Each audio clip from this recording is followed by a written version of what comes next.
Lideramos el camino de la opinión pública y buscamos que la cultura del debate alcance consensos y soluciones a los problemas de nuestro país.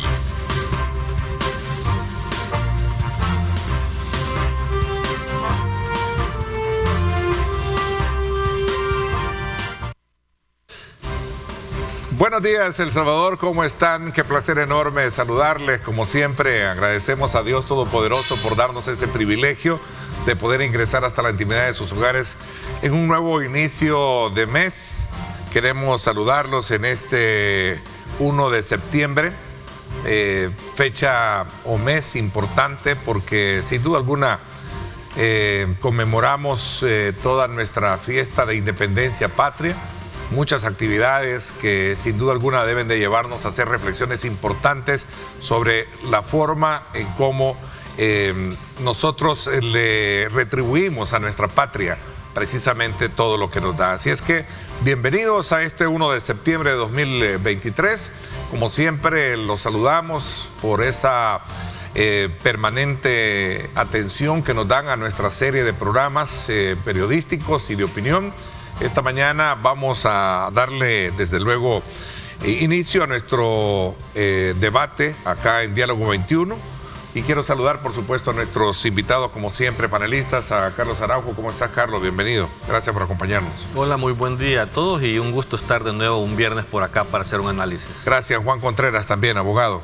Muy buenos días, Juan? A la población. Buenos días, Ernesto, en este inicio de mes. Gracias. Gracias también a Tania Pastor. ¿Cómo estás, Tania? Bien, por dicha. Muchas gracias, Ernesto. Un saludo aquí a los colegas panelistas y a toda la audiencia de Grupo Megavisión. Gracias. También saludo a nuestro buen amigo Walter Raudales. ¿Cómo está, Walter? Buenos días, Ernesto. Buenos días, televidentes. Qué gusto estar con ustedes esta mañana. Buenos días. Bien, sin duda alguna, esta semana hemos tenido también mucha, digamos, actividad, como siempre, política, partidaria, electoral. Y antes de poder conocer algunos aspectos elementales de juicio de ustedes, me gustaría que iniciáramos haciendo una valoración de cómo han visto la semana, cada uno de ustedes tomándose el tiempo prudencial para poder hacer esta exposición. Comienzo contigo, Juan. Pues yo creo que los temas esta semana pues han girado en darle seguimiento al tema del antejuicio, que por cierto hoy está convocada una sesión plenaria especial para ver el tema del antejuicio. Pues pudimos ver el desarrollo de la comisión y pues ya tienen dictamen que se va a conocer hoy en la plenaria especial. El otro tema que creo que a mi juicio también es importante es el anuncio que hizo Google, que va a abrir oficinas aquí en el país. Además de eso, en la semana conocimos los resultados de la encuesta de la Universidad Francisco Gavidia, que creo que es otro de los temas en los que han impactado bastante esta semana. Y finalmente, para mí, un tema importante también es que El Salvador tiene en estos momentos la presidencia pro tempore del Sistema de Integración Centroamericana. Y ya se dio una reunión del Consejo Centroamericano del Turismo. Creo que estos 6 meses que el país va a tener la presidencia pro tempore es una oportunidad de mostrar un liderazgo a nivel regional y darle esa visión que está teniendo el país y compartírsela a los demás países de la región, ¿verdad? Ok, sí, sin duda alguna, esta encuesta que publicó la Universidad Francisco Gavidia ha venido a poner en qué pensar a los partidos políticos, ¿no? A ver, Walter, ¿cuál es tu valoración de la semana? En la semana han pasado bastante hechos que hay que ponerle mucha atención por los peligros y los riesgos que llevan. Uno es el despido de más de 20 líderes sindicales de salud y también hay miembros de sindicatos. Se han descabezado. Y en el MOP también han despedido líderes de 3 sindicatos. Eso realmente es, aparte que es violatorio al derecho sindical, también al derecho constitucional de organización, muestra una especie de querer sembrar terror, querer sembrar miedo, lo que yo he catalogado como terrorismo de Estado. Es un terrorismo de Estado el estar haciendo este tipo de despidos y hay que analizarlo a profundidad porque es una señal peligrosa del rumbo en que está llevando el país. Un tema también que me ha llamado la atención es el informe del Departamento de Estado de los Estados Unidos, donde dice que la lucha contra la corrupción en El Salvador es ineficaz. y fíjense qué fuerte esa palabra, la Comisión Internacional contra la Impunidad, si sigue, dicen ellos, pues estancada, ¿verdad? Y que hay que reactivarla, entre otras cosas, ¿verdad? Hablan también del tema del acceso a la información pública y advierten de que no se está haciendo mucho en corrupción. Es importante porque es el Departamento de Estado, no es una ONG, no es un movimiento social que lo dice, no es un analista, es el Departamento de Estado, pues, que cuenta las costillas a estos gobiernos. Me llama la atención. Otra cosa que creo que es peligrosísimo para el país es el desmontaje de la institucionalidad. Se anunció el cierre de INSAFOR, se anunció el cierre de INJUVE.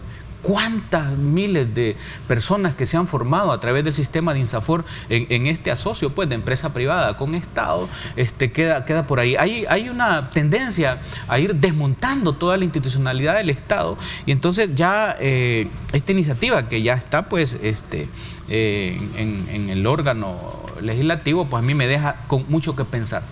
Y otra cosa es un comentario de opinión de un economista bastante serio en el país, Luis Membreño, que establece que el gobierno de El Salvador tiene problemas de liquidez. Y nosotros lo hemos venido sosteniendo y lo hemos venido diciendo que es evidente los problemas de liquidez del gobierno, y está planteado. Dice, el gobierno no ha controlado el gasto y en la medida de esto la economía se ha desacelerado significativamente. Bueno, y otros temas también, pero básicamente... Son los tres que a ti te llaman la atención en cuanto a la valoración. Son los cuatro, digamos, que dejan, pues, una preocupación. Y solo agrego el último. El último es esa ley que se aprobó de entregarle a privados las reservas de alimentos del país.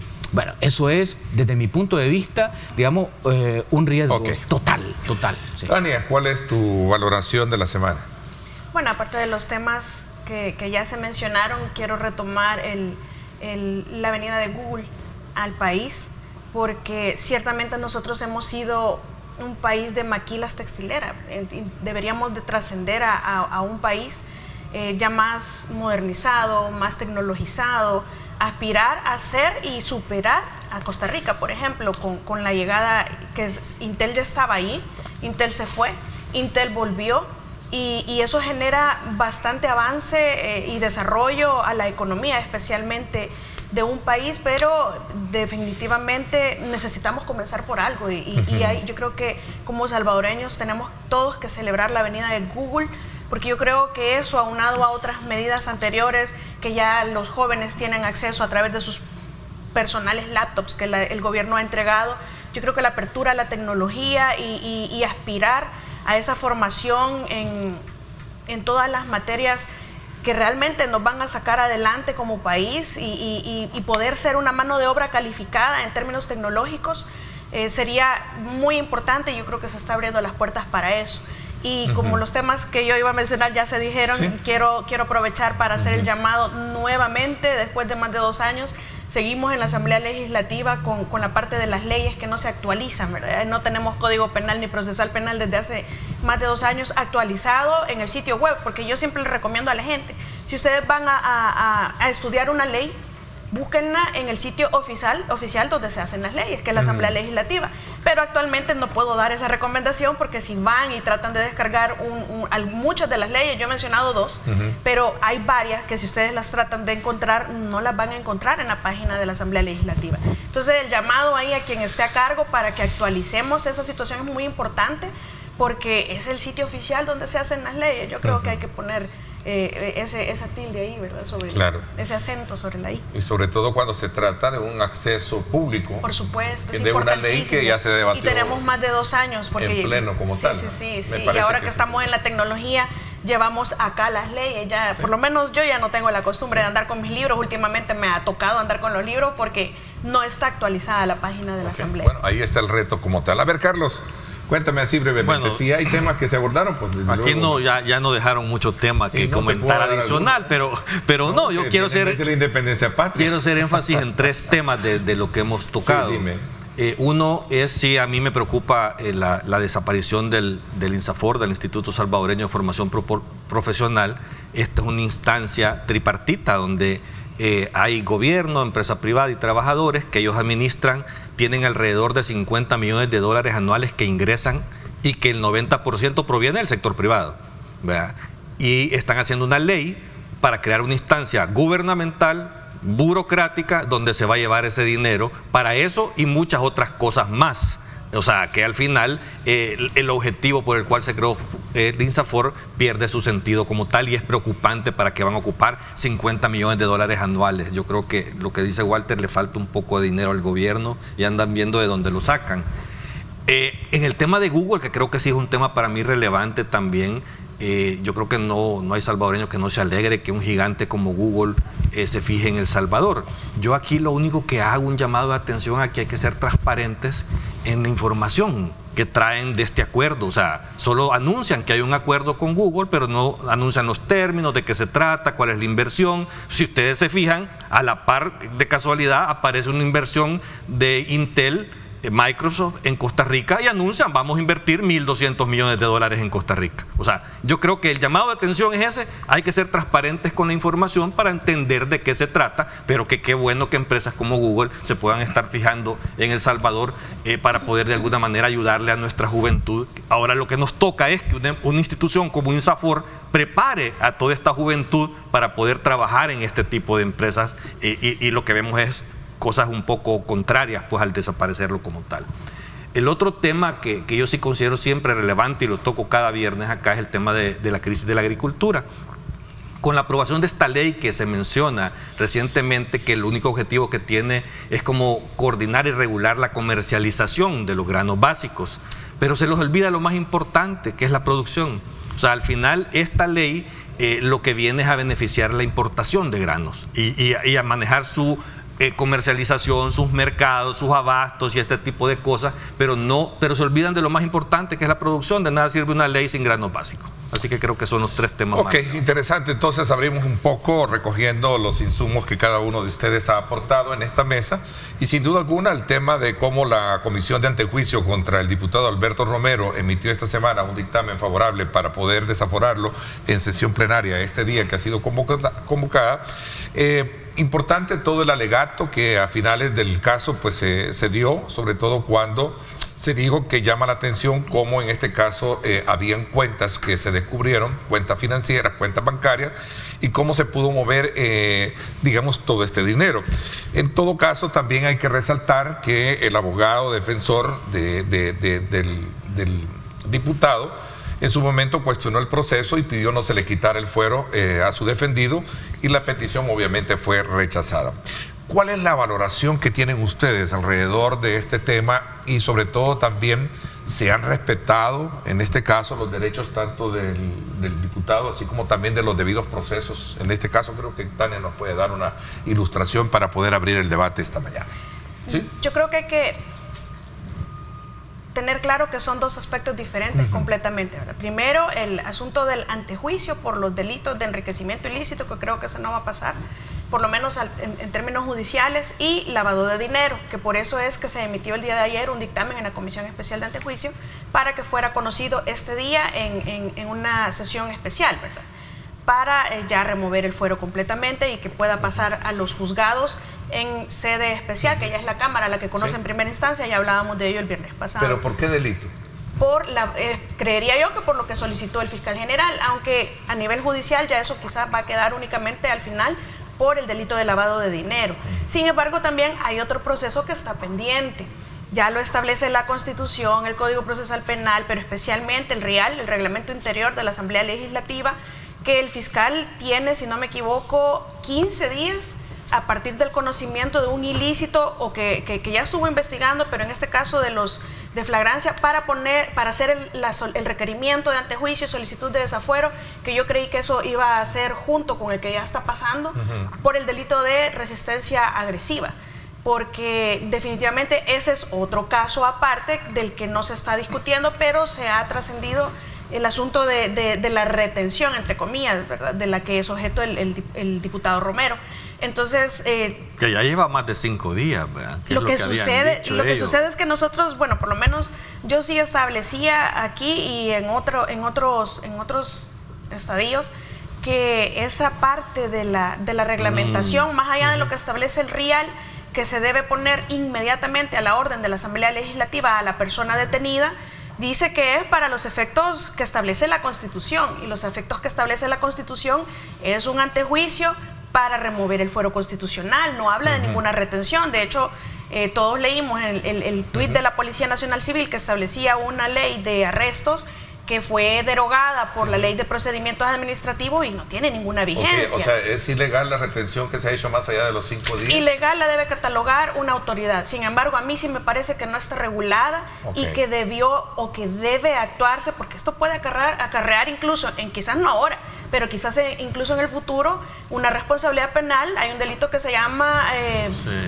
privación de libertad por funcionario, empleado o autoridad pública.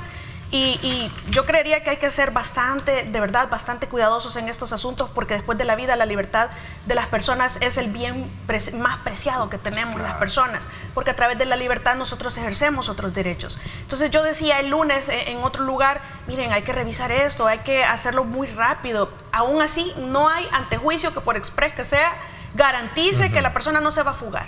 Eso es una triste realidad y que por ahí deberíamos de comenzar el análisis, que definitivamente de forma inmediata, si estamos en una guerra contra la corrupción, hay que hacer reformas urgentes, igual que se hicieron en el combate o en la guerra contra las pandillas. Y uno de esas reformas ocupa de 2 asambleas. Y para ello yo consideraría remover el fuero para los funcionarios en cuanto a los delitos que no sean oficiales.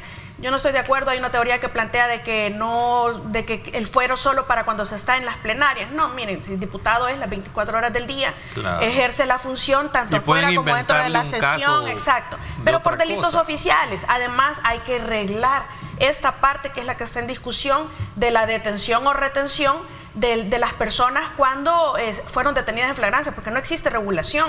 Y es que, con esto cierro, hay un tema bastante importante, de aquí quizás de donde puede partir el análisis para llegar a conclusión si es legal o ilegal, y es que los derechos fundamentales de las personas son unos derechos que podemos ejercer de forma libre y sin ningún tipo de limitación, excepto cuando es a través de la ley. Ya la ley establece las formas de limitación al derecho a la libertad ambulatoria, por ejemplo, el artículo 5 de la Constitución. Uno es en flagrancia por las autoridades o cualquier ciudadano, otra es autoridad administrativa, la Fiscalía, que gira una orden de detención, y otra es la detención que dicta o que ordena un juez en el marco de un procedimiento penal.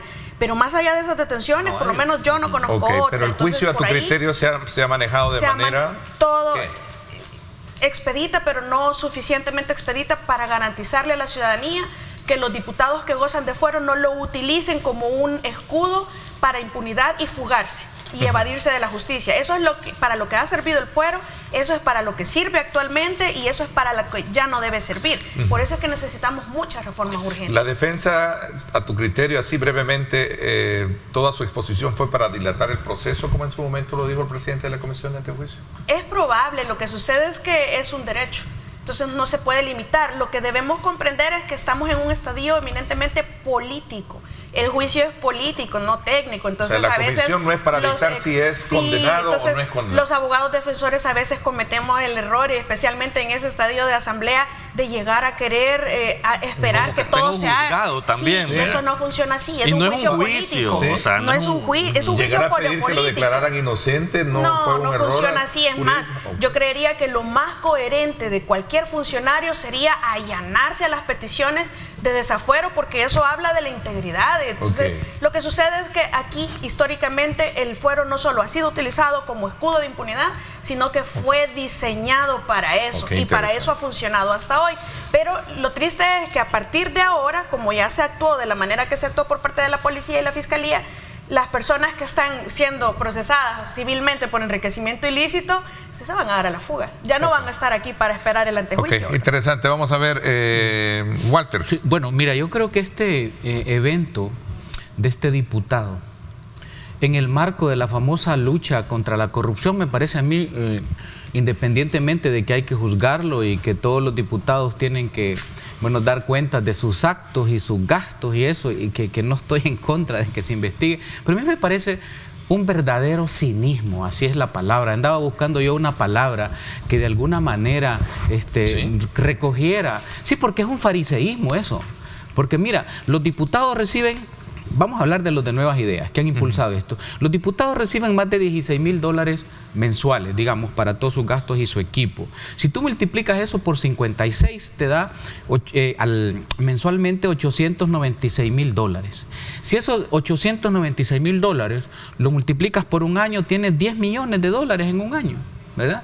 Y esos $10 millones en un año multiplicado por 3 te da $32 millones de gastos que le dan a cada uno de los diputados. Y una de las promesas de campaña fue precisamente ese, que se iban a bajar esos gastos. Y ahora está... Yo lo consulté ayer a propósito, perdona que te interrumpa. Ayer bueno, al final soy el moderador. El día de ayer, por cierto, yo le hice esa pregunta a los diputados de Nuevas Ideas y me dijeron que eso ya no se da en esta. Sí, bueno, está ahí registrado en los gastos de Hacienda. Pero ayer me dijeron que ese dinero ya no, ya ellos, gastos, al menos me están decía mintiendo. Raúl Castillo me dijo, yo por lo menos no lo recibí. Pero mienten, mienten al decirte eso. Y quería Carlos, acotar ese punto. Y Carlos, que trabajó ahí, fue asesor ahí en la asamblea, sabe que es cierto, que se lo dan y que lo tienen. Entonces me parece a mí, por eso hablaba yo de cinismo y fariseísmo. Y cuando tú tienes este informe del Departamento de Estado que te dice que la lucha contra la corrupción en El Salvador es ineficaz, es decir, te demuestra que realmente estamos en ese juego de ese metaverso, en ese juego de esa guerra comunicacional, en ese juego digital de la percepción. Entonces hay que tener... a la población tiene que hilar fino para saber entender, es decir, ¿es genuina esta lucha contra la corrupción o no es genuina? ¿Cuándo vamos a ver, digamos, una lucha contra la corrupción que no sea selectiva, que no sea parcial, que es lo que hemos nosotros estado hablando acá? Mira, el informe, yo me di la tarea de leer no solo los reportes periodísticos, leer el reporte como tal. O sea, y realmente está clarísimo. O sea, no hay una verdadera lucha contra la corrupción. Por eso usaba esa palabra. Entonces yo quería poner, digamos, ese dardo ahí, porque a veces en la saturación de información, que eso se llama infodemia, ¿verdad? En la infodemia diaria que vivimos, ¿verdad? Esa saturación, esa enfermedad por información, tenés ahí que, por ejemplo, yo empecé a ver los gastos de este diputado que están enjuiciando, ¿verdad? Y ponen unos gastos que en 5 años y viajó tanto y todo. Claro, cuando tú lo ves fríamente, te impacta, ¿verdad? Y es cierto, hay que investigarlo y que dé cuenta de eso, ¿verdad? Bueno, pero realmente... ¿Y cuánto no han gastado en hacer ese montón de viajes pues, a Estados Unidos? Si es público, notorio y comunicacional, que viajan, que piden viáticos, etcétera. Entonces, por eso hablaba yo de un fariseísmo, de un enorme Aparte de cinismo. que eso puede ser antiético, no es un delito, o sea, es un abuso del uso de los recursos del Estado. O sea, es corrupción. Pero yo le pongo una camándula, y no quiero mencionar nombres de gente que todavía está sentada ahí cerca de ellos en la Asamblea Legislativa y fuera de la Asamblea Legislativa, que tiene eso o más señalamientos de ese mismo tipo y no les hacen absolutamente nada solo porque son sus aliados. Viajes que ni siquiera realizaron en algunos casos. En algunos casos, pero entonces sí. el punto es si vas a hacer un combate, ok, hagámoslo bien, o sea, como corresponde. No quiere decir que los casos que ya están sobre la mesa los vas a obviar. No, definitivamente, si hay un caso, ¿vea? Y si hay antecedentes y si hay pruebas, está bien que procesen al que tengan que procesar. O sea, nadie cuestiona eso. Si aquí lo que estamos cuestionando es ese combate a la corrupción que tiene que ser demostrado en todas las instancias. Ese era mi punto, que fuera parejo. Eso, que sea pareja la lucha contra la corrupción. Juan, ¿cuál es tu criterio? Y luego abrimos el debate, porque creo que Carlos también ya dio su postura. No, hizo un comentario de Walter. Ustedes me hacen jarana. Ustedes me hacen jarana en el programa. Ustedes me hacen jarana.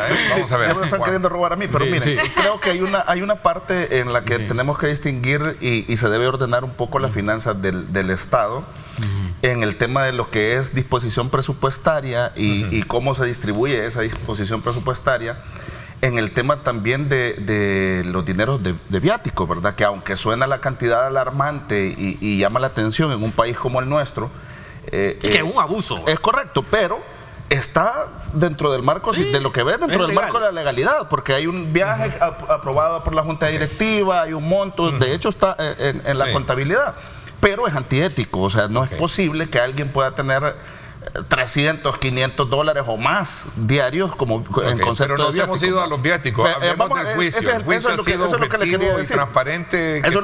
A esa parte iba.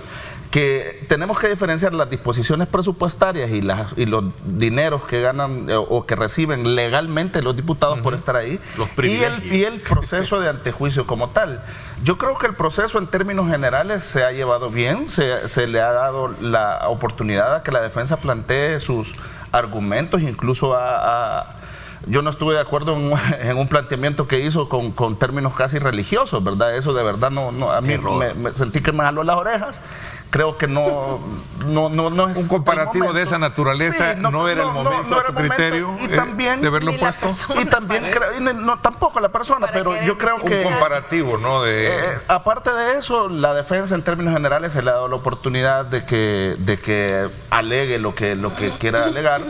Sabemos que ese no debería de ser un impedimento para que el diputado enfrente en los tribunales ordinarios el proceso que tenga que enfrentar, y ahí es donde tiene que, yo creería que la estrategia de la defensa, pues no sé si dilatar, pero sí se le ha dado la oportunidad de que él pueda plasmar todos los argumentos que quisiera, y si la estrategia de él era dilatar, pues qué bien, pues, o sea, cada quien Pero uno como con abogado, argumentaciones jurídicas en un campo político fue lo que cuestionaron. Es correcto, es cuando uno como abogado plantea una estrategia, ¿verdad? Uno dice, y él se va a meter, obviamente, como abogado que es, se va a meter en lo que él domina, a plantear argumentos jurídicos y tratar de hacer ver mal en algunos momentos, tratar de hacer ver mal a los miembros de la comisión, ¿verdad? Creo que no lo logró al final, pero se veía un tipo de estrategia así, pero cada quien lleva a su cancha el pleito donde uno se siente fuerte, ¿verdad? Entonces creo que el abogado planteó eso.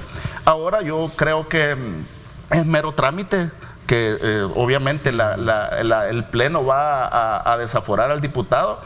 Y lo que me va a llamar la atención es que en este caso yo, hasta en el tema del dictamen, hasta Arena votó, pues, o sea, creo que hay un consenso. Hay un consenso. Arena cambió de postura, Es que no te ¿tú puedes crees? Porque al principio calificó, y ahí está. Esa es la parte, pero hay un Al consenso. principio digamos, calificó que detrás de todo esto había una persecución política. Eso dijo Arena, pero después la representante en la comisión también cuestionó el proceso, también otros diputados, pero al final dio su voto para que lo desaforaran. Es que como no te puedes oponer a eso, pues, o sea, políticamente hablando, te daña, pues. Pero se habían opuesto. Pero políticamente borraron el tuit y cambiaron de posición. pero no como partido, era una diputada. Ya la vamos a discutir esa cuestión. Era una diputada, pues, Sí. pero políticamente hablando, ¿y quién se va a oponer a la lucha contra la Pero corrupción? yo creo que Vamos a ver, concluimos y nos vamos al debate. en ese punto la ambigüedad que Arena ha tenido creo que ha sido nefasta para ellos. Pues, o sea, debiesen haber planteado una postura inicialmente de un solo contundente, y no por diputados en carácter individual, sino que una postura de dirigencia, ¿verdad? Nosotros condenamos o no condenamos, ¿verdad? Pero esa ambigüedad creo que ha sido nefasta en lo que el proceso. Sí, lo que pasa también aquí, pienso yo, ¿verdad? Lo que pasa también acá es que hay. ¿A quién sigue? Bueno, Dale. No, si te robó a vos, es que si me te robó a... faltaba- me faltaba- Devuélvale. Mira, y hasta voy a traer, mira, hasta relojito traído para traigo mi cronómetro aquí para. No, Bueno, te voy a dar el tiempo cuando regrese, porque si no, no. Pero bueno, mira, es cierto, ya trajo. mi cronómetro aquí para medir. Porque Bueno, vamos a la Carlos pausa. no me da Gracias por chance. estar con nosotros. Es un análisis de carácter político que tenemos esta mañana con relación al resultado de cómo se llevó a cabo este proceso de antejuicio en la comisión, que ha llevado obviamente ya a tomar decisiones, un dictamen que va a ser desde luego presentado hoy en la sesión plenaria. Vamos a la pausa. Gracias por estar con nosotros.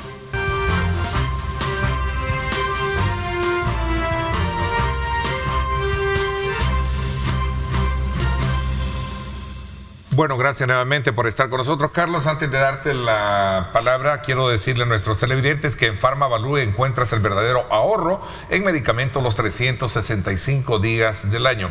Descarga la app y haz tus pedidos desde donde te encuentres. Fácil y rápido como dar un tap. Recuerda que con la opción Yo Paso, tu pedido estará listo en 20 minutos o, si no es así, te lo damos gratis. Encuéntranos como PharmaValue en App Store, en Google Play y también en Apps Gallery. Vámonos entonces con Carlos y su análisis también del tema que hemos abordado. Estamos con el tema del antejuicio. Sí. que este día se desarrolla en la Asamblea Legislativa. Equilibrio, transparencia, selectividad. Tenemos que entender una cosa, o sea, ante el hecho que estamos, no es un juicio, no es un juzgado, no es una jurisdicción especial donde va a haber pruebas de cargo, de descargo, ese tipo, o sea, entendamos de qué se trata esto. El fiscal general de la República creo que es el único que tiene la facultad de solicitar en este momento el desafuero de cualquier funcionario público de ese nivel. Pues llega a la Asamblea, presenta un requerimiento, se forma una comisión donde se valora lo que el fiscal está presentando. Y si en ese, o sea, la valoración en el fondo es que si en ese requerimiento se ve que hay evidencias, ¿verdad?, que pueden de alguna manera determinarse que puede hacerse un juicio ya normal como corresponde, pues se le quita el fuero y pasa a los juzgados normalmente a ser procesado, y allá es donde corresponde que los defensores presenten las pruebas de descargo y los alegatos que crean correspondientes. Yo creo que lo que se está haciendo es lo correcto, creo que debe de quitársele el fuero, por lo que se ha podido ver, por lo menos en la comisión, existen esos elementos mínimos que se requieren para poder decidir de que se pase a la jurisdicción correspondiente, y ahí es donde le toca ya al diputado pues debatir realmente con las pruebas de cargo de descargo para poder liberarse de lo que lo están acusando. Otra cosa es el tema de la captura, o sea, yo creo que Tania lo ha explicado súper bien, porque no se trata de la figura de Beto Romero en este caso particular, quitémosle el nombre, sino que ese procedimiento que se ha seguido de alguna manera en este momento es arbitrario, aunque tengamos esa discusión que propone Tania también, de que hay que ver si eso también de alguna forma se hizo porque se quería evitar una fuga, y entonces hay que ver cómo hacemos para que el fuero no permita esa impunidad para que se puedan fugar en algún momento las personas.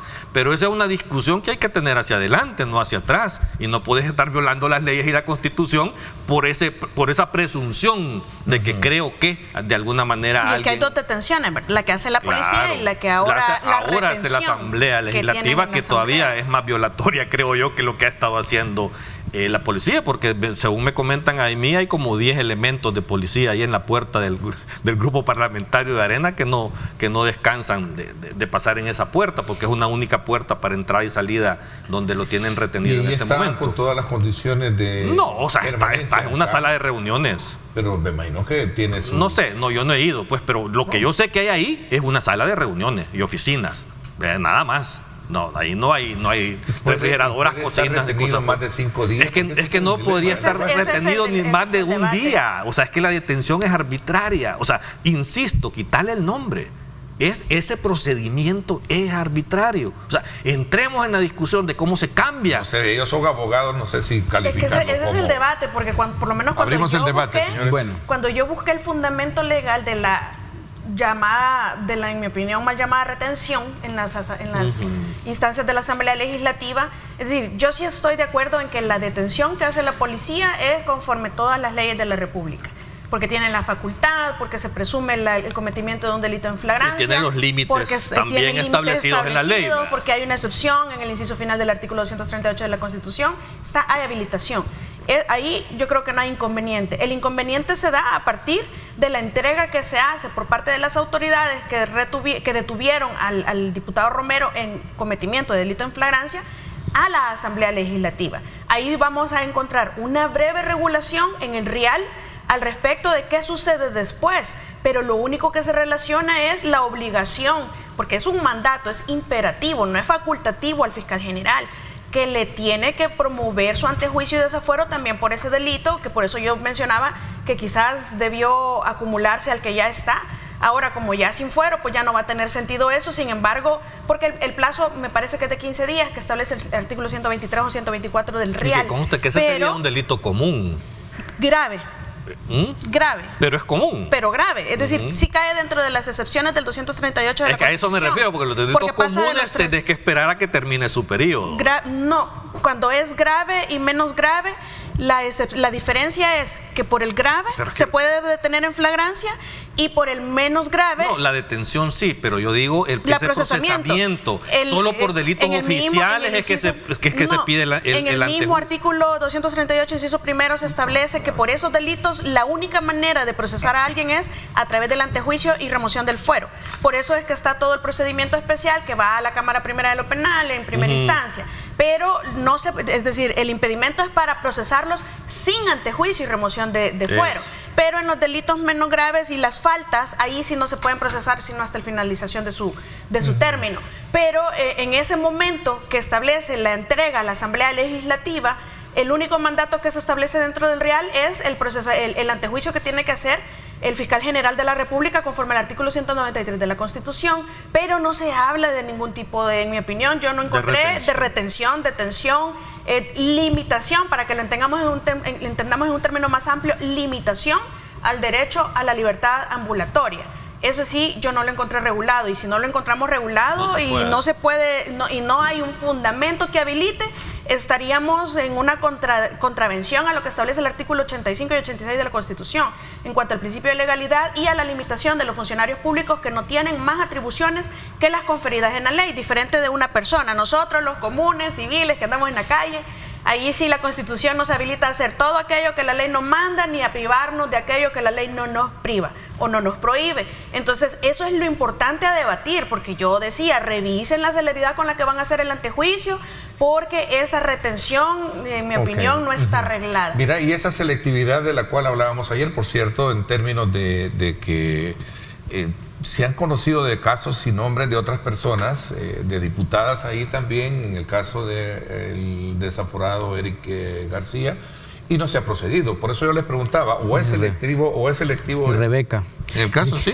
Sí, es que yo insisto en el tema, Ernesto, del cinismo. Y estamos aquí preocupados por la detención de un diputado, ¿verdad?, que está, presuntamente corrupto, porque hay que investigarlo y todo. Pero hay más de 20.000 inocentes secuestrados por las autoridades, presos, que también ameritan un juicio y amerita atención. Y nosotros aquí en tema para otro, pero tenemos que preocuparnos en televisión, Ernesto, o sea, darle tiempo hablamos el debate pasado, le dimos casi 1 hora al diputado, ahora le estamos dando otra. Yo siento, estamos hablando del proceso que llevó a dirimir el caso. Yo siento que hay el país, la preocupación del país debe estar también enfocada en eso. Hay 20.000 personas. Mira, yo siento que lo del diputado, ya lo dijo Carlos, atropellaron todas las mismas leyes. Yo hice la pregunta, ¿hay selectividad en esto? Porque a raíz de todo esto, tú mencionaste el nombre de la diputada, que también ha sido mencionada y no se ha hecho. Claro que hay parcialidad, claro, porque esto al final es un show. Cuando tú haces todo esto, digamos, como nuevas ideas, como gobierno, como diputados, lo que haces es que cambias la atención. Entonces ya no hablaste del diputado Eric, sino que pasas la atención al otro diputado. Ahí entra toda la institucionalidad, llega la policía, lo captura, etcétera. Entonces yo lo que quiero es que lo veamos a nivel global como país. Sí, hay que luchar contra la corrupción, preocupados por el procedimiento cómo se ha dado y un juicio que estamos dando, pero aquí hay 20.000 más o menos inocentes capturados. ¿Cómo está pasando eso? O sea, ¿Quieren que hablemos de ese tema entonces? Bueno, no, yo creo que hay que tocarlo y ponerlo en la mesa, porque estamos entretenidos en un show que nos lleva a no ver lo esencial, la sustancia de la realidad. Yo creo que podemos llevar nuestros temas. Aquí tenemos no son nuestros temas, son los de país. Son los de país realmente. Yo creo de la que lo preocupación de la gente. En las declaraciones del abogado defensor, que también en un momento inicial tuvo el grupo parlamentario de Arena en cuanto a defender y querer victimizar al diputado Romero, lo chocante para la población es que no es cualquier diputado de la llanura, es que estamos hablando de un ex vicepresidente de la Asamblea Legislativa, estamos hablando de me parece que fue jefe de bancada también. Sí, también. Es decir, es alguien que representa un partido político. Nosotros hablamos mucho que el partido político no es el responsable, sino que son las personas y los dirigentes, completamente de acuerdo. Pero es que aquí estamos hablando de alguien de la alta dirigencia de ese partido político, no es cualquier diputado. Es un diputado que ya vimos que está documentado en apariencia, ¿verdad?, según lo que se dijo en la comisión, que de los sueldos que recibían sus empleados se los transferían después, por eso dice, sigue el rastro del dinero, ¿verdad? Se los transferían después a la esposa del diputado. Por eso es que vimos que se dieron a la fuga, literalmente se dieron a la fuga. Yo creo que ya hay una investigación abierta y que no pudieron ejercer o hacer efectiva la captura de la familia, porque en el pasado también se ha hecho igual. Los familiares han sido detenidos, pero aquí pues ya no pudo ser posible porque el día 23 se dieron a la fuga. Mira, tenemos ahí un mensaje, como siempre, ahora tenemos la modalidad de poder conversar con nuestros televidentes a través del WhatsApp. Dice, buenos días Ernesto, en síntesis con referente al diputado, en su tiempo de gobernabilidad cometieron muchos desfalcos de dinero y pensaron que nunca alguien lo tomaría en investigación. Y es de investigar a fondo, y hay muchos que proceden de Arena y FMLN que están en el gobierno en turno, y a mí me diera, dice, vergüenza escudarme en...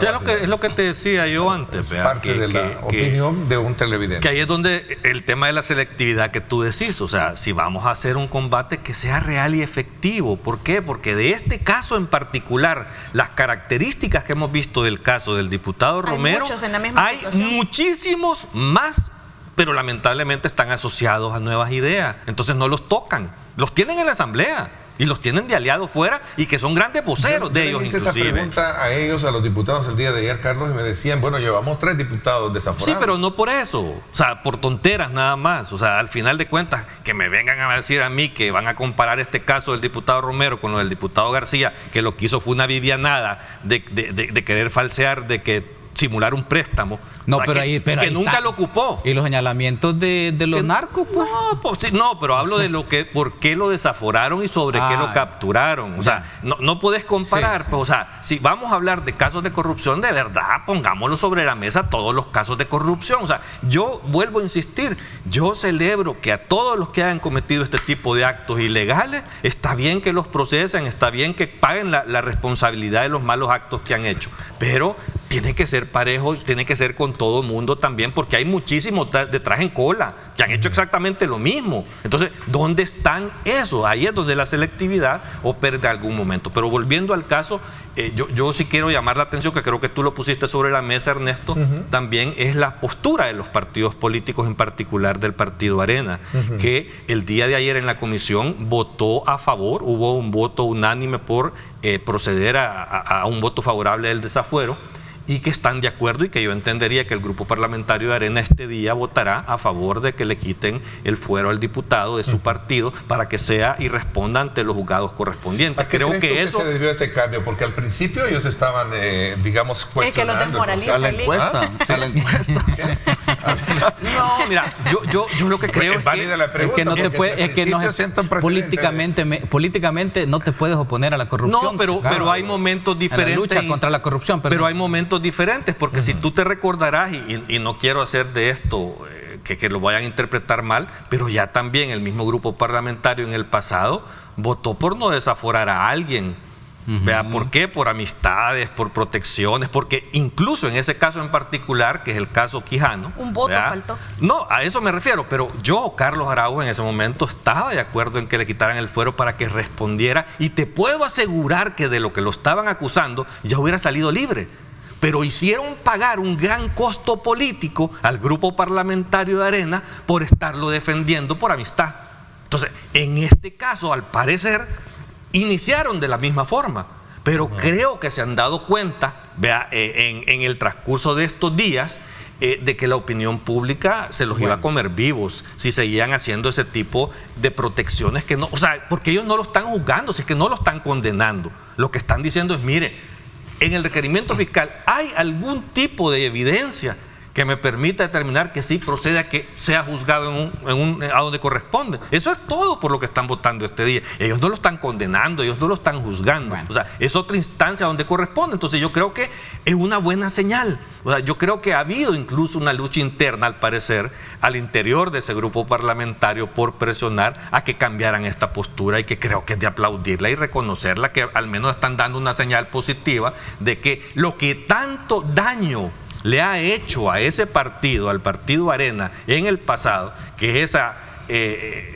que ese señalamiento de una gran corrupción al interior de sus funcionarios, creo que al hacer este tipo de actos, al menos me están dando una señal adecuada. Yo creo que la misma crítica opera, ¿verdad? Un Que acto no es tardío un para mí. arrepentimiento Acto genuino, tardío. sino que fue por presión de la ciudadanía. Bueno. Pero hubo lo que Sí, pero es la crítica que le hacemos también al partido en el gobierno. Claro. No fue genuino. Pero al Fue menos presión cambiaron, de la al menos ciudadanía. rectificaron una postura, y que creo que algunos miembros al interior del partido han presionado para que cambie esa postura, y que creo que es una señal positiva. O sea, yo no estoy diciendo con Ojalá esto de que lo hagan wow, con todos también, eso no ¿verdad? le Igual genera que se le rédito señala político, nuevas ideas, ojalá que lo hagan Manda con el todos los mensaje. señalados en Arena. Es un mensaje positivo, creo yo, de estar queriendo hacer las cosas de una forma diferente, que creo que es de hacerlo notar. Así como yo señalo también, si soy duro con ellos también en otras cosas, en este caso creo que ha ganado la cordura, ha ganado la racionalidad, y eso es lo que se está Hay un imponiendo. tweet que pone en tela de juicio el tema de la independencia para poder someter procesos que verdaderamente te logren de alguna manera tener esa identidad de transparencia a la hora de emitir juicios. Ahí lo teníamos en cámara. en cámara, ahí está, lo vamos solo a hacer porque es un poco Sí. amplio, pero ahí es donde pone en tela de juicio el tema de la independencia. Bueno, nos vamos a la pausa y regresamos con más. Gracias por estar con nosotros.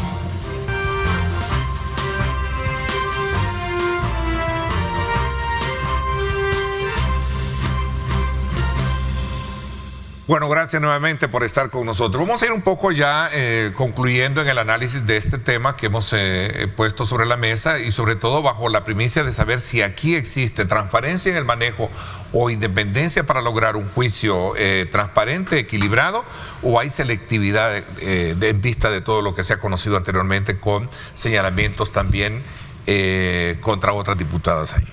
Yo creo que transparencia hay, Ernesto, porque al final es la Fiscalía la que presentó, que es el ente encargado de dirigir la investigación y de dirigir la acusación también. La Fiscalía lo ha presentado, la Comisión de Antejuicio ha sido pública, ha sido pasada por los medios. Entonces yo creo que transparencia en el manejo de ese caso en particular, si lo hay. Selectividad tú no ves. Selectividad yo no veo, porque al final se está procesando un caso que el fiscal tiene y que el fiscal presentó. Muchos se Ahora, preguntan, habría que como el pedirle- caso de Eric García, de que se mencionaba el Habría nombre que de preguntar ¿Selectividad también a dónde? ahí. ¿En la asamblea o en Es que la fiscalía? ahí está el punto, porque es el fiscal el encargado en las redes sociales pueden aparecer una camándula de nombres, que de hecho aparecen, ¿verdad? De un partido, de otro partido, pero al final es la Fiscalía General de la República la que sabe cómo están sus investigaciones y es el que presenta, ¿verdad? Yo creo que cuando salgamos ya de este caso de Alberto Romero y lo que se ha visto en los antejuicios anteriores, creo que el mensaje es claro de la legislatura. Y debería de ser así, que el fuero no va a ser una barrera ya para que sean juzgados, que funcione la institucionalidad y que vayan a los tribunales y respondan por los actos que hayan cometido. Yo creo que en el tema de Arena le faltó la contundencia que tuvieron con, por ejemplo, en el caso de la lista Angel, que dijeron, sentaron una posición y dijeron, todo el que aparezca en la lista Angel va expulsado del partido.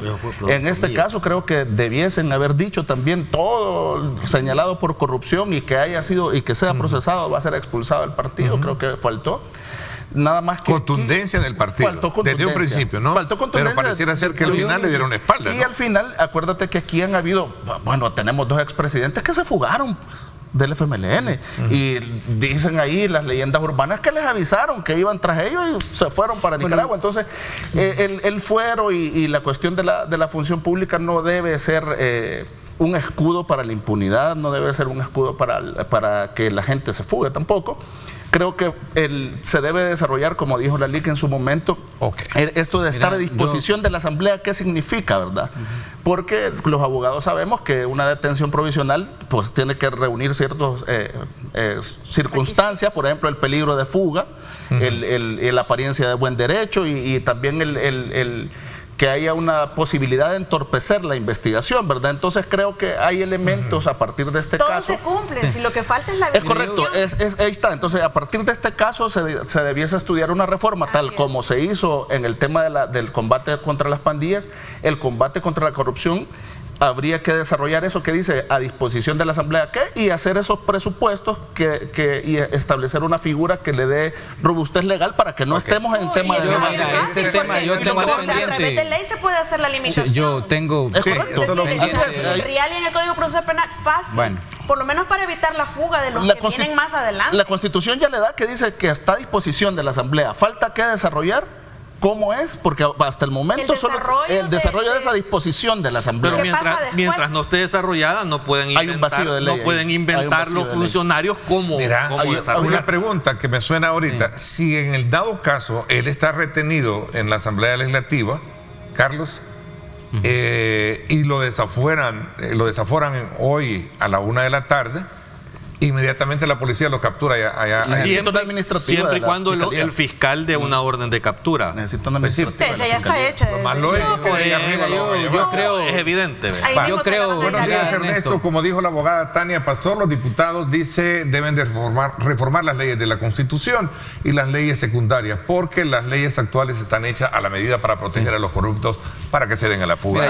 Yo creo que este tema ya está visto al revés el derecho, y si hablamos de capturas, hay tantas personas que tienen orden de libertad y ya llevan más de 2 meses ahí presos, ¿verdad? Por ejemplo, caso de Santa Marta, ¿verdad? Y están doblemente secuestrados, pues, digamos. Yo creo que esto del diputado ya le hemos dado bastante. Yo creo que tenemos que pasar a otro tema, porque aquí hay otras preocupaciones. Es que es verdad.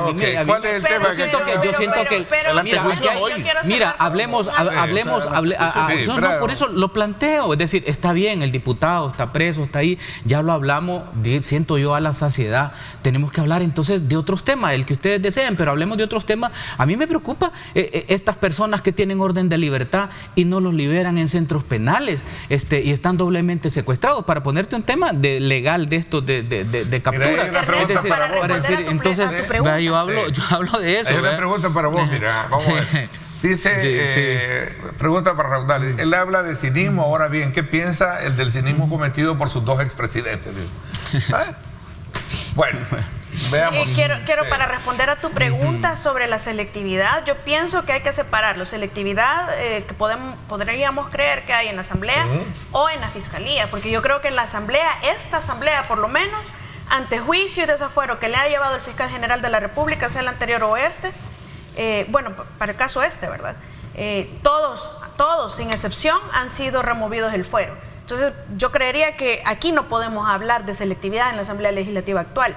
Ahora, en la Fiscalía General de la República, yo voy a retomar, y con esto cierro, el tema de los parámetros. Hay que tener una lista de parámetros que se deben valorar, cuáles casos son los que van a tener prioridad y por qué. Reúne el requisito de dinero defraudado, reúne el requisito de que es un funcionario y que entonces el reproche penal debe ser mayor, reúne el requisito de temporalidad porque ya va a prescribir la acción, es decir, hay que tener parámetros, entonces lo llena casi todo, entonces este caso debe tener prioridad. Si no hay parámetros, entonces podríamos hablar que presuntamente habría selectividad, porque algunos casos sí, porque otros no.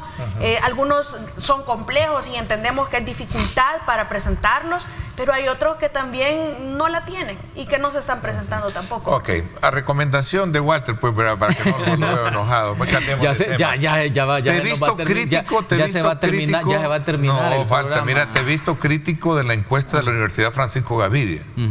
¿Por qué la critica? Bueno, no crítico de la encuesta. No. Yo lo que sostuve en una participación pública es que había un elemento que había que valorar, ¿verdad? Y matizar, digamos, en los resultados. Yo decía que en un régimen de excepción, ¿verdad? La gente tiene miedo, en un régimen de excepción la gente tiene temor. ¿Y cómo sumar, digamos, ese elemento, ese factor, digamos, al margen de error? Esa era mi pregunta. Es decir, ¿cómo los resultados pueden contaminarse o no pueden contaminarse en un régimen donde la gente, tiene esa sensación de miedo y de terror? Por ejemplo, una familia en que le han capturado un hijo, un esposo, un nieto, el que fuera, ¿verdad? Y llega un encuestador. Entonces el encuestador te pregunta, ¿qué opina usted de esto? ¿Qué opina usted del régimen? ¿Qué opina usted del gobierno? ¿Qué opina usted de tal cosa? Entonces la gente sabe, tiene ese miedo. Entonces, ¿cómo una casa encuestadora podría sopesar eso? Yo lo que planteaba era que había que tener, a profundizar en los estudios, de qué manera o hasta qué punto, ¿verdad? O hasta qué medida, digamos, la situación del ambiente, digamos, de una sociedad como la que estamos viviendo ahora nosotros, en este terrorismo de Estado, contamina o no los resultados. Yo la encuesta, al contrario, los datos son los datos, son irrefutables y es letal. Carlos es un experto en el área técnica y de conocedor. Pero ahí está ese elemento. ¿Estás de acuerdo con ese planteamiento que hace Raudales? ¿Qué plan preguntarse? Mira, si es que estos temas de las encuestas y de los miedos en los países puede suceder y ha sucedido. Te voy a poner el mejor ejemplo. El caso que plantea. Sí, pero no, espera, te quiero poner un ejemplo. Nicaragua, en la época en que ganó doña Violeta de Chamorro, era gobernante, el comandante actual dictador de Nicaragua. Todas las encuestas le daban un gane contundente a Ortega, todas. Y el día de las elecciones, sorpresa, ganó doña Violeta. ¿Pero por qué? Porque sí, había un pueblo sometido a un gran presión de terror, una gran represión de parte de los sandinistas en ese momento. Entonces la gente, creo que el fenómeno se llamaba gallo tapado o algo por el estilo, y que sucedió sociológicamente, fue estudiado y tenía que ver con ese tema de los temores a poder expresar una opinión pública de parte de los ciudadanos. Vuelvo a insistir, ¿esos fenómenos pueden pasar? Sí, pueden pasar, ¿verdad? El tema es si tenemos que valorar si en El Salvador está pasando. O sea, porque no solo porque pasa... Pero ¿cómo podés tú, es difícil, como investigador, como especialista en el tema, por eso lo vamos a saber cuando pasen las elecciones. Ahí vamos a darnos cuenta si de verdad pasó. Sí, lo que yo hablaba era que tienen que ponderarse en esto. Es decir, cuando tú tienes un estudio de estos, tú tienes que ponderar eso. Porque si no lo ponderas, entonces el margen de error se te aumenta. Una encuesta anda margen de error promedio 2.5, 2.9. Ahora, con un elemento, digamos, externo, como el miedo, como el terror, en unas comunidades, en el campo, ¿cómo valoras tú el margen de error en una encuesta? Ese es el punto. Entonces, si una encuesta te tira un margen de error de 9, 5, ya no tiene sentido pues el estudio. Ese era mi cuestionamiento y esa era mi pregunta, porque yo decía, de hecho incluso hay preguntas abiertas en el estudio donde a una pregunta abierta tú no le puedes poner respuestas cerradas, porque son preguntas existenciales. Por ejemplo, ¿qué es lo más importante para usted? Tienes que dejarle la pregunta abierta. Ahora eso se puede, digamos... Pero eso entiendo que de eso depende de la... No, estoy diciendo... Por eso, un focus pero group, entonces, no, claro, Carlos, pero si tú... Es que este no es focus group, estamos hablando de la última encuesta. Hay una encuesta abierta. ¿Qué es lo principal para usted? Ahí está. Si tú le haces, ¿qué es lo de más importancia? Tú tienes que dejarle la pregunta abierta, no puedes cerrársela. Porque si a una pregunta existencial abierta, ¿ya? Entonces tú tienes que permitir que la gente exprese, seleccione y ordene su importancia. No, punto. Para eso es otra técnica de investigación. Pero si tú le tiras 5 opciones, mira, yo en el fondo te digo una cosa, o sea, yo cuestionar, yo no, o sea, no estoy diciendo que Walter lo hace, pero no, yo no lo cuestiono. Yo no cuestiono la encuesta en lo absoluto, o sea, bien o mal creo que es la realidad. Creo que esta es la primera foto electoral de la carrera presidencial, claro, ¿verdad? Y como todo encuesta es una foto, es una fotografía del momento. Bueno, así lo dijo el doctor Picardo también. Es un punto de partida, claro. Es correcto. Lo único que, o sea, yo sí llamo la atención en algo, es que solo faltan 5 meses. Hace poco hablé con un conocido, con un amigo que está cerca de la campaña de uno de los candidatos de oposición, y le digo yo, con relación a la encuesta, mira, ponele atención, porque creo, o sea, ya tiene 2 meses de haber salido a luz pública el candidato, 2 meses.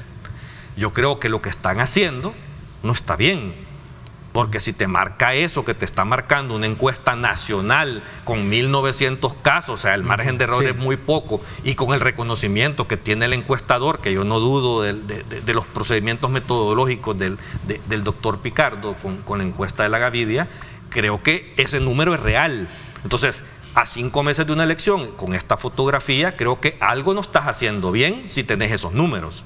Bueno, y ahí le agregaría yo, Carlos, también algo, es letal para la oposición. No, pero por eso quiero terminar. Entonces, cuando yo le llamo la atención y me hace el comentario, es que todavía no hemos hecho nada. ¿Vea? Entonces le digo yo, pero entonces apurate, le dije, porque solo tenés 5 meses para la elección. Eso era lo que quería decir. La encuesta como tal son los datos reales, claro, son incuestionables. Son incuestionables. El dato nacional, claro, es real totalmente. Completamente, y estoy de acuerdo, digamos, y no la cuestiono, la ratifico. De hecho, la oposición lo que tiene que hacer es leer esos datos porque son letales para la oposición. Pero el hecho de haber ido dividida la oposición política, me refiero, la de partidos políticos, el haber ido divididos, que van como 5, eso realmente es un pecado que tienen que cargar. No es un hecho de división nada más. Es un pecado, ese es un pecado de la oposición. El tema también es de propuesta. Propuesta hablo al candidato. Me refiero solo como candidatura, es decir, haber ido de esa forma, hubiesen tenido que haber creado, como se les sugirió, una unidad con una propuesta, una esperanza para poder haber ofertado, digamos, alguna posibilidad. Un solo partido puede ser, y si tiene el candidato con las características perfectas, ese solo partido hubiera sido la diferencia. O sea, no es un problema de unidad. La unidad contribuye a otros efectos en una estrategia electoral, pero lo más importante es el candidato. Es lo más importante. Vamos a ver, Tania y Juan, que no ha hablado mucho. Yo creo que en el tema de la encuesta, sí. No te dejes hablar. Recuperé mi tiempo que había perdido con el diputado. Recuperé mi tiempo. Lo que yo quiero plantear es que lo que evidencia esa encuesta, a mi juicio, es que no hay oposición. Pueden haber descontentos en general de algunas cosas, de algunas políticas, pero oposición... y es el 30%. Correcto, oposición concatenada, oposición organizada no hay, como por ejemplo el caso que mencionaba Carlitos de Nicaragua con la Chamorro. Había una oposición organizada que hasta cierto punto lo pudo utilizar como estrategia. En Honduras, por ejemplo, hay oposición. En El Salvador no hay oposición. Y lo que te lo deja en evidencia... No hay oposición política. Puede haber descontento social, descontento por políticas públicas, pero no está concatenado, no han llegado. Los partidos políticos de oposición no han podido ni siquiera capturar ese target de gente descontenta, o sea, ni eso. Y lo que te lo deja en evidencia es que los índices de abstención o de voto nulo son más fuertes que las preferencias de los partidos. Entonces, claro, la misma propuesta. Tú dices, entonces aquí no hay oposición. Y aparte de eso, no pudieron concatenar y presentar una sola fórmula, que eso es debatible porque pueden ser 5 o 6, no importa. Necesitaban un candidato bueno y no hay oposición. ¿Por qué? Porque las políticas del gobierno han impactado a ciertos sectores y a sectores de la población que dicen, está bien lo que se está haciendo, están valorando bien el tema de la seguridad, están ponderando muy bien los temas que el gobierno ha trabajado y que ha tenido impacto en la población en su día a día. Entonces, pregúntele a los capturados inocentes o pregúntele a los que les sube el costo de la vida. La cuestión como que la familia y lo que tiene el costo de la vida me parece una lección. Eso es lo que la oposición hace números alegres. Aquí dijeron 72,000 detenidos por 5, ya sacaron, creo que Eugenio Chica sacó como 1 millón de votos ya. Entonces, esos números alegres están bien. Lo que sí tiene que hacer Nuevas Ideas en vista de esta primera foto es no ser triunfalista. Tiene que tomar con humildad y con responsabilidad los números de la encuesta, porque si lo toman como triunfalismo creo que sería un gran error, porque en política no hay enemigo pequeño. En política la gente... Si no veamos Guatemala... Si su emoción, hoy amanecieron mal, si le fue mal la cuestión, el día de las votaciones van y te cambian el voto. Entonces yo creo que la estrategia electoral quizás todavía no ha comenzado en los diferentes partidos. Preocupante para los de la oposición, pues, porque si su estrategia no está levantando ahorita, no son 10 puntos los que hay que remontar, ¿verdad? Es un montón. Entonces, pero también ese triunfalismo que yo creo que Nuevas Ideas tiene que tomar con mucha humildad y con mucha responsabilidad los datos y tratar de ser consecuentes con esa confianza que al parecer la población le va a endosar otra vez en el 2024. Sí, nos decía el doctor Picardo que ni sumado el abstencionismo con el porcentaje de todos los partidos políticos se acercan a hacer una competencia con el partido oficialista y sus candidatos. Ahora, hay un punto importante, cuando nosotros hablamos de miedo, Yo recuerdo que antes en las encuestas decían, es que si el soldado está a la par cuando le hacen la pregunta, ¿cómo va a contestar diferente? Y por eso los resultados en la encuesta eran siempre favorables al gobierno. Luego salió una encuesta, la anterior me parece que fue la de junio, del humor social, si no me equivoco fue esa, en donde explicaba el doctor Picardo que habían salido y que de casa en casa personalmente habían hecho las preguntas. Entonces, pero él nunca refirió de que cerca había un soldado que estaba conminando a la persona encuestada a contestar en determinada manera. Entonces lo que concluimos en ese momento fue, bueno, no era cierto lo que decían algunas personas, que porque los soldados estaban a la par de los encuestados es que por temor contestaban de esa manera. Ahora parece que el discurso se modera en el sentido de que hay un temor generalizado en el país. Yo creo que eso es discutible en países como ponía el ejemplo Carlos, que realmente la gente no quería al gobernante de turno, pero que sí le tenía temor. Aquí estamos en un escenario diferente. Aquí, para bien o para mal, para gusto o disgusto de algunos, lo cierto es que mucha gente está muy satisfecha con los resultados en términos de seguridad que ha implementado la presidencia actual, y que eso es lo que le da los resultados, no es el temor, o por lo menos eso es lo que dicen las encuestas, no lo digo yo tampoco. Entonces, presumir que es el miedo, yo creo que estamos nuevamente en el mismo error en el que todas las oposiciones, partidarias o no partidarias, han caído desde que la presidencia actual, el presidente Bukele llegó al poder. No han terminado de canalizar el arrastre que tiene la N y lo satisfecha que está la gente con la N, es decir, con el presidente actual, que siguen buscando justificaciones externas y le echan la culpa aquí a Carlos, le echan la culpa al presidente Bukele, le echan la culpa al miedo. Señores, bueno, mira, el fallo está en ustedes. Cambien la retórica de que todo lo que hace el presidente no sirve, cambien la retórica de que todo está mal, cambien la retórica de que todo es el miedo. Empecemos a ver nuestra responsabilidad en el asunto y tratar de ser críticos constructivos. Pero si nosotros buscamos un canal de ofensas y le decimos a la gente estúpida, pero a la misma vez le decimos voten por nosotros o voten por quien yo digo, seamos coherentes. Por eso están en ese puesto en las encuestas. No es el miedo, no es Nayib Bukele, no es el licenciado Carlos Araujo, son ustedes, señores. Esa retórica, esa estrategia no funciona. Seguir tapando corruptos que llevan arrastrando en el partido, por mucho que no sean ustedes, los lleva arrastrando el partido y tienen que desligarse. Y eso incluye a los candidatos a la presidencia actual, a los nuevos candidatos que no tienen nada que ver, tienen que desligarse de la corrupción arrastrada que no ha sido juzgada en la actualidad, porque si no, no salen del error y van a seguir allí en las encuestas, en el suelo, sumando aún los puntos de la abstención y de la anulación de votos. A ver si es que yo sí quisiera... ¿Por alusión o por qué? No, yo quisiera, como yo he hablado del miedo, yo creo que negarlo, pues... Respeto opiniones, pero creo que está a ojo vista, ¿verdad? Sin embargo, creo que sí existe, digamos, una especie de, llamémoslo voto, digamos así, o de una especie de descontento que está latente ahí. Eso no lo puedes ocultar ni lo puedes negar.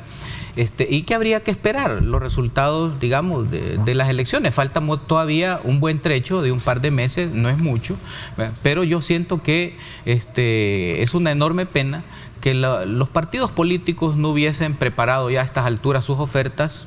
Me refiero a los partidos de oposición, porque oposición sí hay, licenciado, y se lo quiero, yo caractericé en este programa, una buena oposición. Yo caractericé en este programa los tipos de oposición. Hay oposición política, hay oposición social, ¿verdad? Y hay una oposición silenciosa, yo lo expliqué, ¿verdad? Y entonces, oposición existe, negarlo también sería, digamos, otro, digamos, como absurdo analítico, pero bueno, existe. Bueno, ¿qué es lo que yo quiero plantear en todo esto al escucharles? Al escucharles es que yo creo que las posiciones, digamos, en el caso nuestro personal, nosotros tenemos nuestro propio corazoncito y cada quien tiene su propia ideología y cada quien tiene su propia posición, pero eso no nos debe de llevar digamos, a perder la perspectiva de anular, digamos, otros posicionamientos, otras visiones y otras realidades. ¿Cómo voy yo a ocultar la realidad de que aquí hay más de 20.000 presos inocentes? Cuando el mismo gobierno ha ocultado... Vamos a hablar de ese tema el próximo viernes. Es que realmente... Es que realmente la puedes responder tú del análisis que estamos haciendo, siendo pragmático. Mi pregunta para que la responda Walter. Mi pregunta es si gana PDC, PCN, vamos, en nuestro tiempo van a desaparecer con los resultados de la encuesta. ¿Tú qué las has leído? Están en altos riesgos, claro que sí, están en altos riesgos por el modelo, el sistema de... Y podemos introducir el tema los 58 diputados que dan la encuesta. Claro, también, o sea... A ver, ¿qué piensas de los 58 diputados? Es que de acuerdo al... Digamos, cuando... Digamos, el fraude que yo he sostenido que hay, el fraude, desde el momento en que se hace una elección en el exterior sin padrón, con due y vencido, o sea, con due y vencido y con cualquier tipo de partida de nacimiento, etcétera. Bueno, dejar un mes que voten tecnológicamente, etcétera. Pero además de eso, digamos, aparte de eso, el cambiar el formato de país a nivel de los diputados, el cambiar también la fórmula de elección de diputados, eso es en beneficio del partido mayoritario, ¿verdad? Porque eliminas, digamos, los residuos. Entonces, claro, cuando tú le aplicas a la votación anterior, que es lo que yo he estudiado y he visto, queda que es completo, digamos, incluso está en riesgo de que Arena y el Frente no saquen ninguno, ya no digamos estos partidos pequeños, de acuerdo a eso, ¿no? Entonces, ¿Qué es lo que yo pienso? Creo que entramos a un proceso electoral donde, digamos, se encienden todas las pasiones, se encienden todas las emociones, pero tenemos que tener un poco de sangre fría para poder ver las cosas y los acontecimientos desde la luz, no de la infodemia o del metaverso o la percepción, sino a la luz de la realidad. O sea, entramos a una elección con la canasta básica disparada. Entramos a una elección, veamos, con un gobierno que está con problemas serios de financiamiento. Entramos a una elección con alto tasa de desempleo y entramos a una elección con un terrorismo de Estado.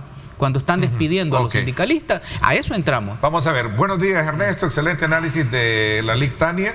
Siempre me gustan sus análisis. Antes no me gustaba el análisis de Carlos. Mira, Carlos está en ver, pero ahora sí dice, porque por eso es que después me andan acusando de golondrino.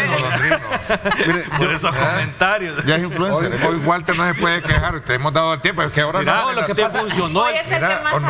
Pero estoy viendo. Funcionó el cambio de silla. Yo creo que es la influencia. Pero estoy viendo. No, pero estaba viendo bastante desequilibrio en la apuesta porque ponen mensajitos que lo felicitan a ustedes y a mí no me felicitaban, me cuestionaban. Entonces yo digo, bueno, qué raro. Ya vamos a. No, son un montón de equilibrio, que lo felicitan. Esos productores, ¿qué está pasando con esos productores ahí?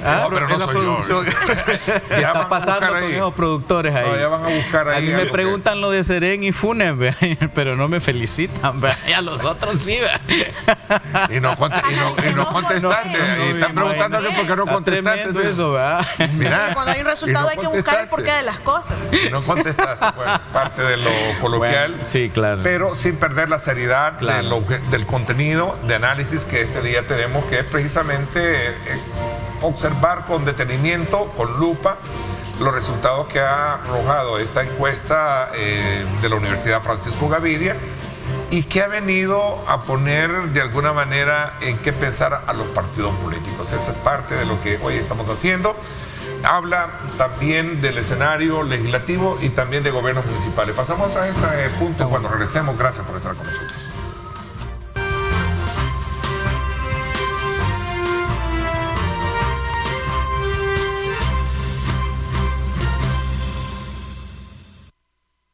Por estar con nosotros. Pareciera ser de que vamos a entrar en una dinámica, si los resultados fueran, las elecciones fueran hoy y los resultados fueran esos, 58 diputados para Nuevas Ideas, uno para Arena y el otro para el FMLN. Estamos hablando de un partido prácticamente dominante en un 100%, si así fuera, ¿no? Marvin, que estaba aquí en el panel antes, dijo en una entrevista que eso es inconstitucional porque eso llevaría a un ejercicio del poder de partido único.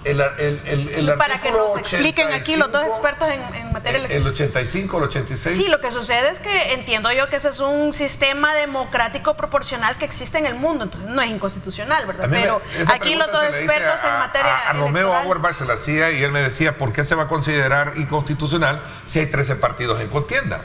Exacto. Esa es la pregunta. No sé. Bueno, mira, perdón, solo decir una cosa. Yo creo que hay que esperar todavía. Está comenzando, ¿verdad? Pienso que se van un poco a equilibrar las cargas en el camino, pero por ejemplo, al estudiar con cuidado la encuesta, hay un dato bien importante. ¿Sí? Solo el 35% dice que va a ir a votar todavía. Entonces está muy pronto todavía. Pero y de ese 35%, pero especialmente los datos de respaldo de la encuesta tienen que pedir los interesados. Por eso. No y entonces, claro, pero en ese 35%, claro, el 58% dice que va a ir por nuevas ideas. Comparado con la anterior, ha caído un poco nuevas ideas. Y entonces yo creo que hay que esperar todavía a llegar a ese tipo de conclusiones. Evidentemente, los datos actuales, digamos, son esos datos son los que da el estudio y que tiene que ser como la motivación, digamos, para crear una especie de debate. Yo propondría a los partidos de oposición política, ¿verdad?, que la repiensen, porque algunos partidos, algunas fórmulas podrían renunciar, ¿verdad?, sí, para dejar el camino a una fórmula, podrían llegar a un consenso todavía. En Honduras se hizo, en Honduras faltaban creo que 2 meses y medio cuando doña Xiomara se unió con Nasralla.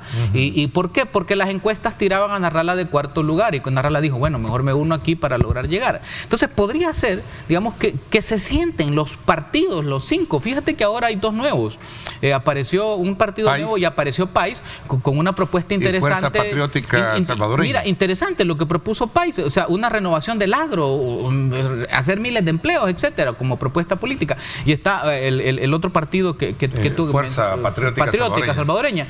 Entonces, si se sentaran todas estas fórmulas y dijeran, bueno, miren, hagamos aquí una alianza de todos los partidos de oposición políticos, bueno, todavía podrían resarcir ese pecado que están cometiendo de ir divididos. Ese es mi planteamiento.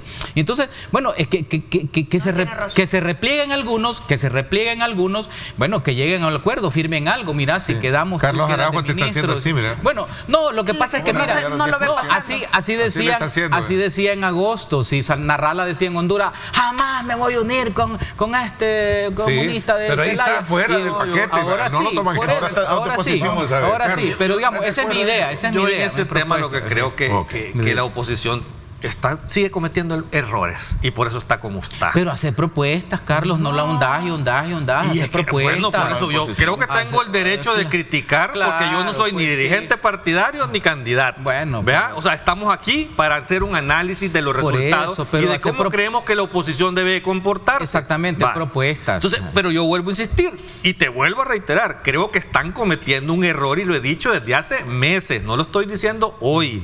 ¿Por qué? Porque creen que ganar una elección presidencial es de sumar grupos nada más y votos del pasado. Están equivocadísimos. O sea, la construcción de una alternativa presidencial pasa por una serie de requisitos que tienen que ver con las personas y los candidatos. En este momento no lo hay. Se han circunscrito a querer sumar votos del pasado. O sea, por ahí alguien me decía, uno de estos que se enoja cuando yo hablo, de que partían de que tenían 800,000 votos porque es lo que tenían en la elección última. ¿Vea? Y yo me pongo a reír, o sea, ¿y quién dice que son cautivos esos votos o que las personas son vacas que las vas a tener amarradas allá a la par tuya, si estamos hablando de votantes y de seres humanos? O sea, yo quiero insistirte en que no creo que solo sea de que renuncien unos y que se junten con otros. No, porque no han hecho absolutamente nada. O sea, no hay estrategia, no hay mensaje, no hay discurso. O sea, cuando yo escucho, por poner un ejemplo, posible, Carlos, yo creo que sí es posible. Por eso, fíjate. Pero déjame hablar. Déjame hablar. Bueno, cuando yo escucho a candidatos hablar, por decir, en el caso de alguien que yo considero una muy buena persona, Luis Parada, hablar en una entrevista de que hay que sentarse y dialogar con las maras, O sea, yo creo que estamos, pero perdidísimos. Bueno, él negó eso después. No, yo lo vi. Él lo negó y explicó en el contexto, lo habían descontextualizado. Yo lo vi la entrevista. Sí. O sea, es que tampoco querramos esconder los errores. No, pero cuando veo otro candidato que empieza a decir que lo que tenemos que sentirnos contentos es porque vamos a tener una primera dama extranjera, creo que siguen cometiendo errores estratégicos. O sea, es que y graves. Este otro amigo que me dice es que no hemos hecho nada desde hace 2 meses, o sea, a 5 meses de una elección, siguen cometiendo errores estratégicos. Entonces no me vengas a mí a decir que yo estoy desmoralizando a alguien cuando, los equivocados son ellos. Yo lo que te estoy diciendo es que hay que hacer propuestas. Deja de hundirlo, dije. Propuestas, yo lo que estoy planteando, Carlos, es que dados estos números, dados esos números, en realidad son letales para la oposición, al grado que pueden desaparecer. Así, a ese nivel. No ante esa realidad tú tienes que plantearte políticamente hablando. Bueno, sentémonos, pues, lleguemos a un acuerdo y puedes hacer un mix de las candidaturas que tienen, llegar a un tipo de acuerdo. Ese es a nivel de propuesta, porque yo creo que ya lo que está dicho, o sea, lo que tú has aseverado. La desaparición de partidos solo es base a la legislativa. Lo que tú has aseverado es correcto, o sea, salieron mal, ¿verdad? Y no lo han planteado. Yo creo que es el campanazo, vaya, cambien, por favor. Eso del diálogo con las pandillas lo que deja claro es que todavía no han aterrizado en qué hacer con el tema seguridad, dados los buenos resultados que tiene el gobierno actual. Pero más que todo eso, a mí me gustaría escuchar la opinión de Lic Contreras en cuanto a lo de los 58 diputados y al partido único que hacía alusión Marvin, porque yo entiendo que él está equivocado. Sin embargo, tiene su planteamiento y hace su fundamento, es que el partido único también está prohibido para el ejercicio del poder, en cuanto que fueran electos 58 diputados de nuevas ideas. Yo creo que, bueno, es un tema bastante amplio, Lic, y ya creo que nos está comiendo el tiempo, faltan 5 minutos, pero la fórmula electoral, en realidad la que está siendo aplicada es una fórmula proporcional, de acuerdo a lo que la Constitución plantea. Yo creo que si no alcanzan a ganarle a una fracción del 16avo de los votos válidos de un partido, pues no creo que tengan legitimidad para representar a alguien, porque pasa por el tema de la elección de los diputados que son representantes del pueblo. El 125 dice que son representantes del pueblo entero. Hay una confusión ahí, porque se quiere hacer los cálculos como que representan a los partidos y los escaños tienen que ser divididos en cuanto al censo poblacional, que el censo es viejo, pues, pero es el que tenemos, ¿verdad? Entonces, cada escaño representa cierto número de población. Entonces, ahí es donde se tiene que hacer la distribución. Yo sí soy partidario, y en algún momento lo podemos hacer, porque como les digo, ya no hay tiempo, de explicar las diferencias entre las dos fórmulas, pero yo creo que si alguien quiere representación en la Asamblea, tiene que, además de tener legalidad, tiene que tener legitimidad, y la legitimidad solo se obtiene con el apoyo de la población, con votos. Por tema de tiempo. El tema que vos trajiste, ahí está un televidente, me está diciendo producción, de Insafor, mira. Sí, ¿qué opinión le merece a tus panelistas que al disolver Insafor salimos afectados facilitadores, instructores, centros de formación, Insafor como institución y sus cientos de trabajadores, y sobre todo miles de jóvenes de clases vulnerables que quedan fuera? ¿Qué significa la gente en realidad para...? El tema es preocupante, de verdad. Social. Yo creo que nos va a dar para el próximo viernes, porque esto entra a la Asamblea, va a ser discutido, primero Dios, en la van a proponer privado, para sustituir al Insafor. Nosotros hemos recibido, recibimos información. El 90% de los fondos de Insafor son del sector privado. Entonces es preocupante. ¿Por qué? Porque lo quieren meter a una institución estatal en donde ya no solo quieren que dé formación, sino que haga otras cosas y ocupe ese dinero para esto. Pero es el desmontaje de la institucionalidad. Están desmontando. Solo por terminar, que creo que como ya no hay mucho tiempo en el tema de la encuesta y sobre los diputados, yo quiero hacer una acotación que no significa criticar la encuesta, pero es importante que lo entienda la gente y los partidos. En el caso nacional de la elección presidencial que la encuesta muestra, los datos están bien porque son 1.900 muestras a nivel nacional con un margen de error muy bajo. Eso está, o sea, yo no dudo de los resultados en el más menos. Pero en el caso de los diputados, como la muestra a la hora de repartirla en los departamentos, los márgenes de error departamentales son altos. Entonces, te da mucho más margen. O sea, no te cases con el número. La encuesta te da un indicio de que hay un partido hegemónico, de que hay una oposición un poco más débil, ¿verdad? Pero tampoco creas que eso de los 58 es real. Sí, yo no lo veo pasando tampoco. Porque es demasiado margen de error. O sea, habría que hacer encuestas departamentales con al menos 1000. Tu buena experiencia no serían 58. ¿Cuántos serían más o menos? Yo creo que pueden andar no más de los 50. No más. O sea, podría ser entre 45 por ahí más o menos, debido a la reforma. O sea, la reforma es otro tema que vamos a discutir si quieren más adelante, que aparte de ser legal, porque es legal totalmente, yo no voy a discutir la legalidad, pero toda reforma electoral se hace buscando un objetivo. Y el gobierno tenía un objetivo. Si se llegaran a los 58 diputados, tampoco definitivamente no es inconstitucional. Claro. Si viene el resultado de la participación de 13 partidos políticos, si así lo fuera, y el soberano decide que es solo en breve. idea, pues nuevas ideas serán. En breve, 2 ideas. Los presos. O sea, no, 2 ideas. Solo para el licenciado. La democracia salva a las minorías, o sea, no las excluye, primero. Y segundo, quiero decir que en política no hay nada escrito. No hay nada escrito. Es correcto. Todo puede pasar.